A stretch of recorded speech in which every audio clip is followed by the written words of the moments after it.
Esta noche quiero compartir con ustedes una palabra que he titulado Dios es nuestro refugio. Dios es nuestro refugio. Dígale al que tiene a la par, Dios es nuestro refugio. Sin pena, dígaselo, Dios es nuestro refugio. También quiero compartir con ustedes algunas lecciones de vida que Dios nos enseña a través de la vida de uno de los personajes más estudiados y más nombrados en la Biblia.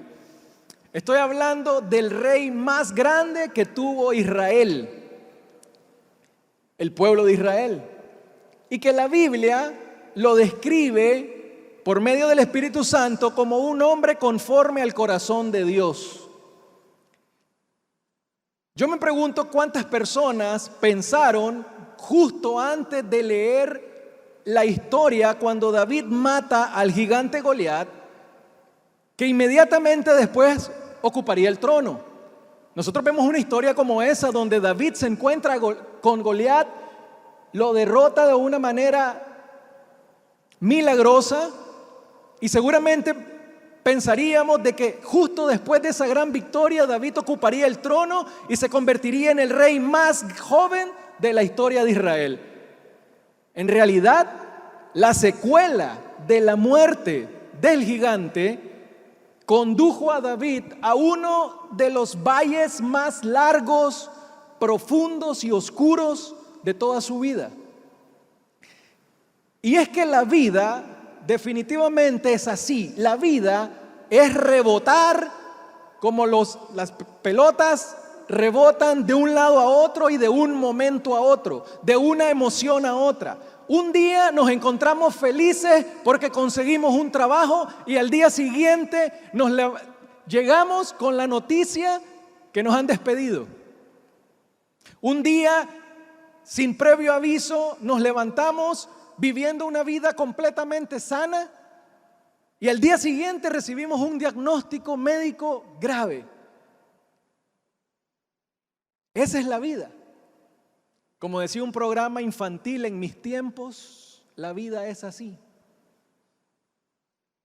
¿Cuántos vieron ese programa? Era muy bonito. ¿Verdad que era bonito? Bien. La vida es así. Nos toca vivirla un día a la vez.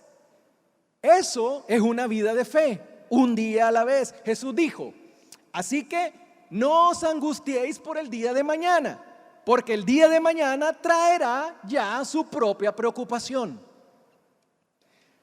Volviendo a la historia del joven David, él acababa de alcanzar algo increíble, un logro sorprendente. Había derrotado a un gigante, siendo un joven que no alcanzaba ni los 20 años de edad, que nunca había utilizado el uniforme del ejército israelí, que nunca había aprendido a usar una espada. Este mismo joven se había lanzado al campo de batalla para enfrentarse a un gigante de casi 3 metros de altura y que mató con un solo lanzamiento de una piedra con su honda. Ese solo hecho le valió a David una popularidad inmediata. David era un completo desconocido, tanto que ni su padre se había acordado de él cuando andaban buscando al ungido de Dios.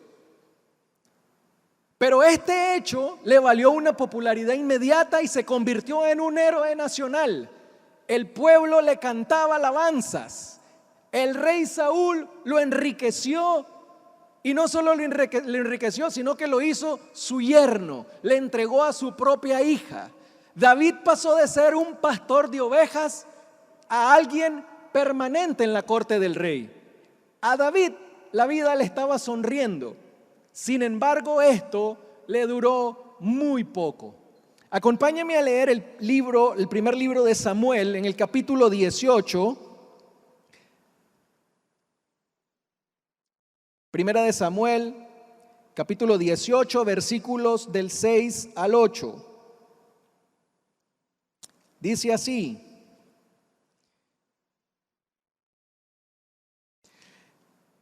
aconteció que cuando volvían ellos, cuando David volvió de matar al filisteo, salieron las mujeres de todas las ciudades de Israel cantando y danzando para recibir al rey Saúl con panderos, con cánticos de alegría y con instrumentos de música. Y cantaban las mujeres que danzaban y decían: Saúl hirió a sus 1000 y David a sus 10,000. Versículo 8. Y se enojó Saúl en gran manera y le desagradó este dicho. Y dijo: a David dieron 10,000 y a mí 1000. No le falta más que el reino.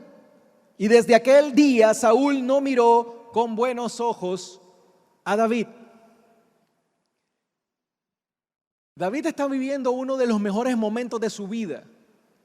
Sin embargo, el rey Saúl empieza a sentir celos y de envidia de este hombre, de la popularidad que él estaba obteniendo, al punto de querer matarlo. Esto hace que David tome una decisión, y es huir. ¿Cuántos han sentido que están pasando por algo extraordinario, están pasando un momento de su vida sumamente emocionante, bueno, y algo llega y algo pasa y cambia eso? Es lo que le está pasando a David. Ahora, si lo pensamos bien, si usted lo piensa bien, David no había hecho nada malo, no había hecho nada para merecer semejante trato del rey Saúl. Le había servido a Dios, había matado a un gigante, que por cierto ese gigante llegaba cada vez y cuando a atemorizar al pueblo de Israel, y ninguno de los soldados se quiso enfrentar a Goliat, solamente David. Entonces había matado a un gigante, se había sometido a sus superiores David, porque él hacía todo lo que Saúl le decía. Se había conducido adecuadamente en la vida. Entonces, ¿te ha pasado esto alguna vez? ¿Has sentido que a pesar de que te esfuerzas de agradar a Dios, te conduces bien en la vida, eres una persona amable, tratas de ayudar cuando puedes, pero a pesar de todo eso, pareciera que la vida te trata mal? ¿No te corresponde de la misma manera en que tú estás haciendo las cosas? Puede ser que Dios esté tratando contigo. Recordemos que antes de que todo esto pasara, ¿a qué me refiero? A lo que está viviendo David en este momento. Incluso antes de que David matara a Goliat, ya él había sido elegido rey, o había sido ungido para ser rey. Él iba a ser el próximo rey de Israel. Todavía no lo era. Y es que cuando Dios nos elige, Dios nos prepara para eso que Él nos ha elegido. Podemos tener cualidades, podemos tener talentos, podemos tener dones. Pero cuando Dios nos elige, Él nos prepara. Dios estaba preparando a su próximo rey. Y para hacerlo, Dios le estaba quitando todo a David.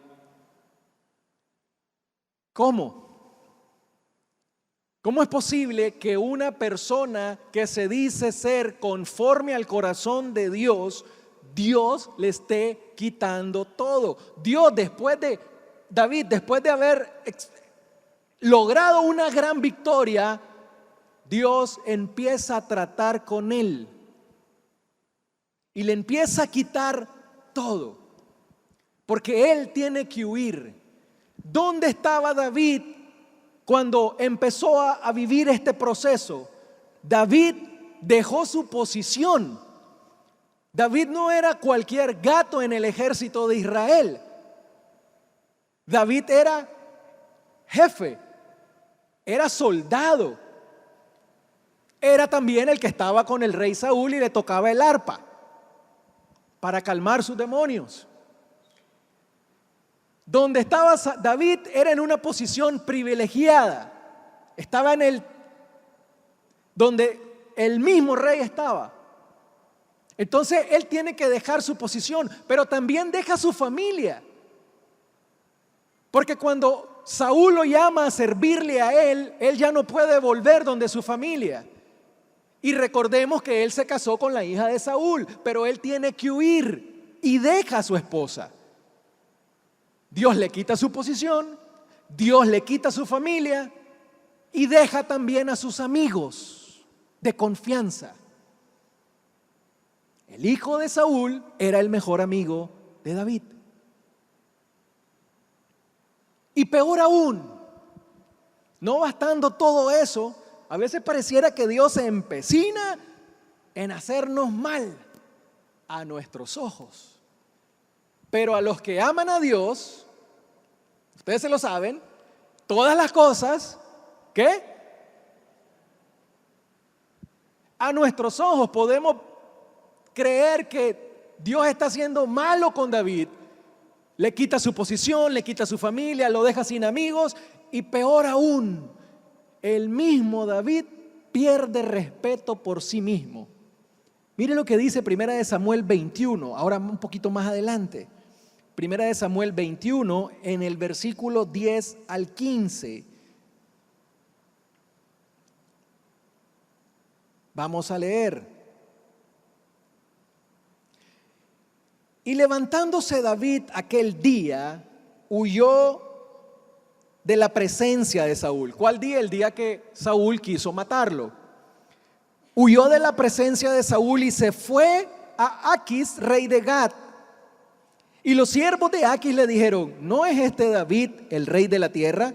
¿No es este de quien cantaban en las danzas diciendo: hirió Saúl a sus 1000 y David a sus 10,000? Y David puso en su corazón estas palabras y tuvo gran temor de Aquis, rey de Gat, y cambió su manera de comportarse delante de ellos y se fingió loco entre ellos y escribía en las portadas de las puertas y dejaba correr la saliva por su barba. Y dijo Aquis a sus siervos: he aquí, veis que este hombre es demente. ¿Por qué lo habéis traído a mí? ¿Acaso me faltan locos para que hayáis traído a este que hiciese de loco delante de mí? ¿Había de entrar este en mi casa? Esta es realmente una escena impresionante. El futuro rey de Israel se hace pasar por loco y empieza a babearse, dice, para aparentar ser loco, ¿no? Imagínense esa escena.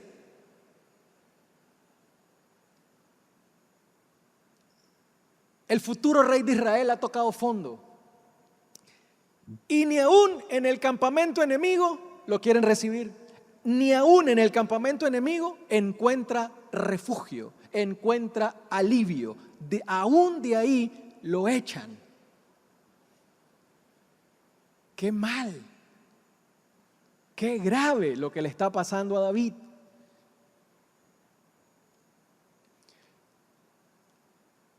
Hermanos, y a pesar de que han transcurrido muchos años desde esa historia, muchos siglos, desde David hasta nuestros tiempos, sus experiencias son relevantes para nosotros hoy en día. El hecho de que sintamos que hemos perdido muchas cosas y que todo aquello en lo que podríamos apoyarnos nos ha sido quitado, nos hace ver que solamente en Dios podemos apoyarnos. Voy a repetir eso. El hecho de que sintamos que hemos perdido muchas cosas, piensa en todas las cosas que ha perdido en la vida, y que todo aquello en lo que podríamos apoyarnos nos ha sido quitado, eso nos hace ver o darnos cuenta que solamente en Dios podemos apoyarnos. El ser humano a lo largo de su vida se apoya de muchas cosas. Cuando somos niños nos apoyamos de nuestros padres. Así es. Cuando somos jóvenes, adolescentes, estudiantes, nos apoyamos en nuestros profesores, nos apoyamos en nuestros amigos, aún en las propias materias o clases nos apoyamos. Cuando somos adultos, nos apoyamos en nuestro trabajo, en nuestra profesión, en nuestro cónyuge, en el dinero. Se vuelven, yo lo llamo, muletas en nuestra vida, donde nos sentimos seguros para dar el siguiente paso, para caminar, para avanzar. Nos sentimos seguros con una muleta. Muchas de estas cosas, o todas estas cosas, se pueden convertir en muletas para nosotros y traer un efecto negativo en nuestra vida. Al decir esto, quiero dejar con ustedes 3 advertencias para los que prefieren las muletas. En primer lugar, las muletas pueden convertirse en sustitutos de Dios. Pasa. Confiamos más en nuestra quincena que en el Señor. Confiamos más en el amigo que me puede ayudar por conecte a algo que en el Señor. Sin embargo, Dios en su palabra, en Isaías 41:10 dice: no temas, porque yo estoy contigo, no desmayes, porque yo soy tu Dios que te fortalezco, siempre te ayudaré, siempre te sustentaré con la diestra de mi justicia. En segundo lugar, las muletas hacen que mantengamos un enfoque horizontal. Siempre que nos apoyemos en otras personas o en otras cosas, nuestro enfoque es horizontal y no vertical. Al tener un enfoque horizontal, se paraliza la vida de fe. Hermanos, hay cosas, hay milagros, hay promesas que usted nunca va a poder alcanzar, nunca va a poder ver si usted no camina en fe. Si una puerta se cierra y usted está esperanzado y pone toda su confianza en ese amigo que tiene conecte y que puede abrirle esa puerta, si esa puerta se llegara a abrir, usted, le aseguro que a Dios no le daría honra. Le robamos la gloria a Dios.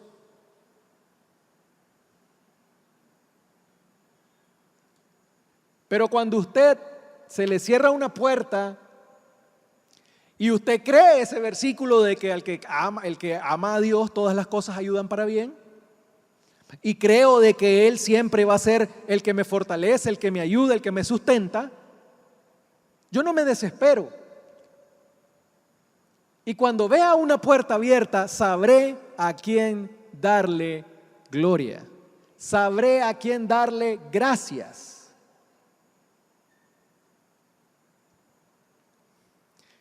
Y tercero, las muletas ofrecen un alivio temporal. Es temporal. En cambio, Dios ofrece una solución permanente, porque Dios no cambia, Dios permanece para siempre. Él siempre está ahí, Él siempre lo escucha, Él siempre lo defiende, Él siempre vela por usted.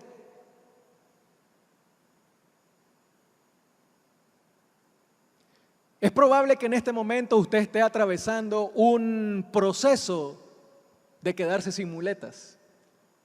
Yo no lo sé, pero a lo mejor usted está viviendo en un momento donde usted está viendo cómo sus muletas Dios las está quitando y se siente que se va a caer. Cuando el soporte con el que contamos nos es arrebatado, posiblemente signifique mucho dolor e inestabilidad, y es normal.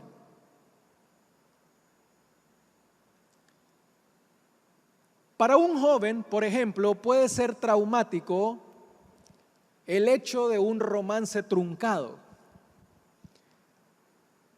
Los jóvenes, usted sabe, se ilusionan, se enamoran y creen que es la voluntad de Dios ese muchacho o esa muchacha, y si eso no resulta, muy seguramente van a experimentar una herida muy grande. Para un adulto puede ser la muerte de un matrimonio o la muerte de un buen negocio. Estoy hablando de cuando el soporte con el que contamos nos es arrebatado.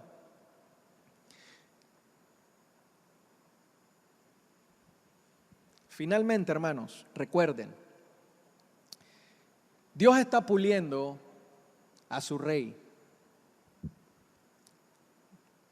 Dios está puliendo a su rey. Dios no lo ha abandonado. Dios lo está puliendo. Dios está haciendo algo con él. En ese momento es difícil de verlo. El mismo David no se da cuenta. Pero él está siendo pulido por Dios. A pesar de que ha tocado fondo, él está siendo pulido. Recordemos que él está huyendo y el único lugar que encuentra para refugiarse, según la historia, es una cueva llamada la cueva de Adulam. Es el único lugar donde David puede ir, huir y esconderse. Una cueva, la cueva de Adulam. David está atravesando una de las etapas hasta ese momento, porque no fue la única en su vida. Más adelante le tocó vivir cosas muy difíciles, pero hasta ese momento él está viviendo una de las etapas más difíciles de su vida.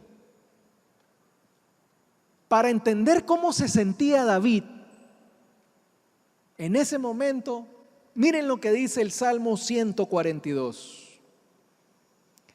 El Salmo 142. Vamos a entender cómo se estaba sintiendo David en ese momento. El título que aparece en ese salmo es Petición de ayuda en medio de la prueba. Oración que hizo David cuando estaba en la cueva. Ese es el título. Con mi voz clamaré a Jehová, con mi voz pediré a Jehová misericordia. Delante de él expondré mi queja. Delante de él manifestaré mi angustia. Cuando mi espíritu se angustiaba dentro de mí, tú conociste mi senda. En el camino en que andaba me escondieron lazo. Mira mi diestra y observa, pues no hay quien me quiera conocer. No tengo refugio ni hay quien cuide de mí. Clamé a ti, oh Jehová. Dije, tú eres mi esperanza y mi porción en la tierra de los vivientes. Escucha mi clamor, porque estoy muy afligido. Líbrame de los que me persiguen, porque son más fuertes que yo. Saca mi alma de la cárcel, para que alabe tu nombre. Me rodearán los justos, porque tú serás propicio.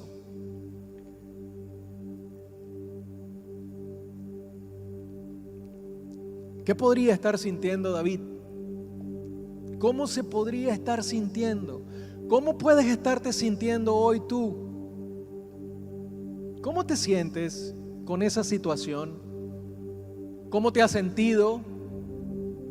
¿O cómo crees que te vas a sentir el día que te toque atravesar una situación difícil?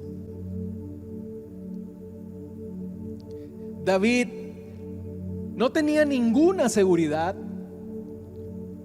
David no tenía que comer. Estaba en una cueva huyendo. no tenía nadie con quien hablar, no tenía ninguna promesa a la cual aferrarse, no tenía ninguna esperanza de que las cosas cambiaran. Pero lo que David sí tuvo fue o es Dios. A pesar de todo lo que David estaba viviendo, el enfoque de David era vertical. No había perdido de vista a Dios y clama para que lo libre.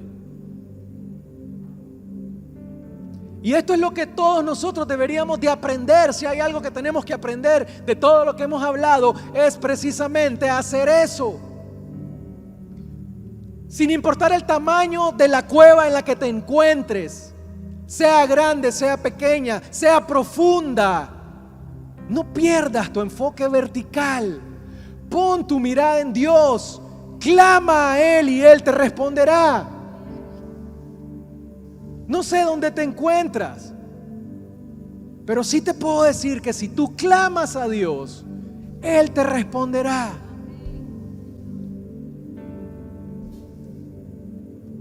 Salmo 18 del 1 al 3.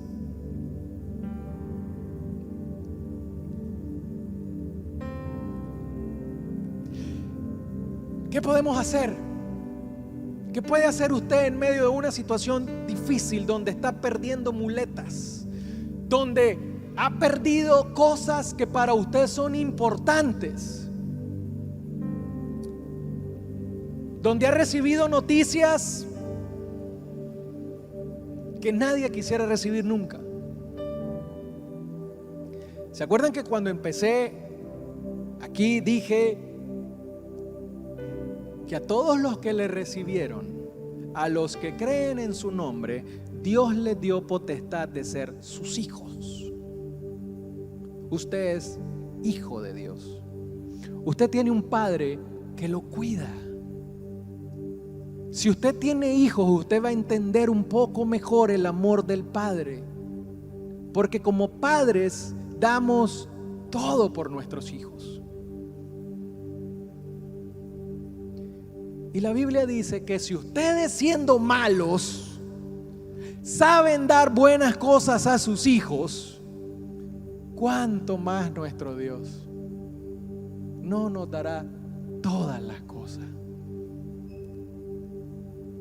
Dice este salmo: te amo, oh Jehová, fortaleza mía, Jehová, roca mía y castillo mío y mi libertador, Dios mío, fortaleza mía, en Él confiaré, mi escudo y la fuerza de mi salvación, mi alto refugio.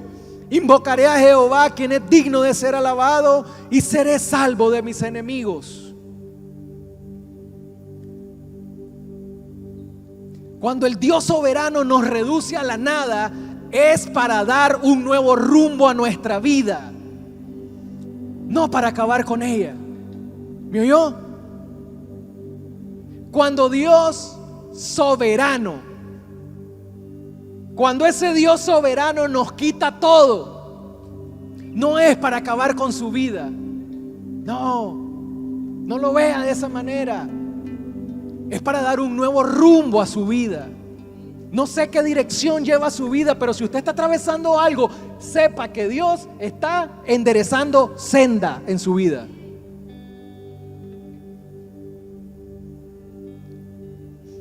La cueva dejó de ser para David su lugar de refugio.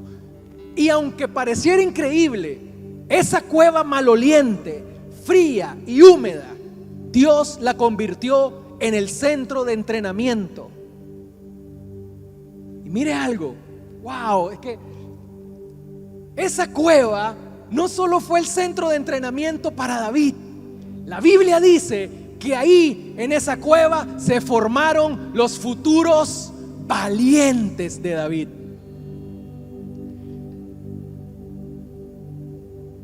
Usted no sabe lo que Dios puede estar haciendo en su vida o a través de su vida, a través de la situación que usted está viviendo, por su familia, por sus hijos. Dios podría estar formando a los futuros valientes de su reino a través del proceso en el que usted está viviendo.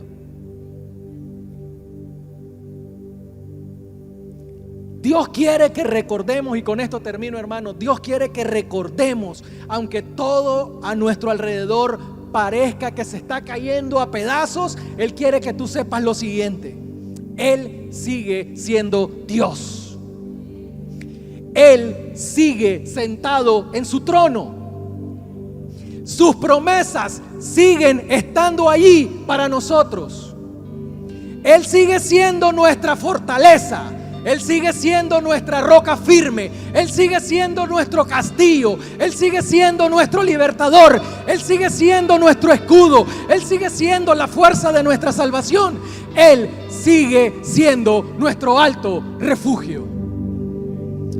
Padre, te damos gracias. Gracias por recordarnos todas estas cosas, por no olvidarte de nosotros, para que sepamos que tú eres nuestro castillo, nuestro refugio, nuestra roca fuerte. No importa lo que estemos pasando en este momento, te veremos a ti, Señor. No vamos a confiar en el hombre. Maldito el hombre que confía en el hombre, dice tu palabra. Mejor es confiar en Dios que confiar en el hombre. Confiaremos en ti, Señor. Miraremos hacia arriba. Pondremos nuestra mirada en el autor y consumador de la fe.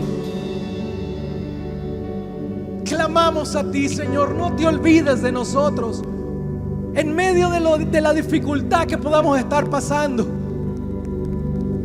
Te miraremos a ti y te alabaremos, y sabremos que en ti, Señor, estaremos seguros.